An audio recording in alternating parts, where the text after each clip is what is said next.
যখন দেখবেন বৃষ্টি হচ্ছে তখন দোয়া করবেন, দোয়া কবুল হবে ইনশাআল্লাহ।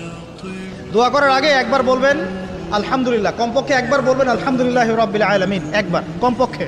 মানে প্রথমে আল্লাহর প্রশংসা করবেন, তারপর একবার দরুদ পড়বেন আল্লাহুম্মা সাল্লি আলা মুহাম্মাদ ওয়া সাল্লিম, তারপর হাত তুলে দোয়া শুরু করবেন। বৃষ্টি পড়ছে, দোয়া শুরু করে দেন, দোয়া কবুল হবে ইনশাআল্লাহ।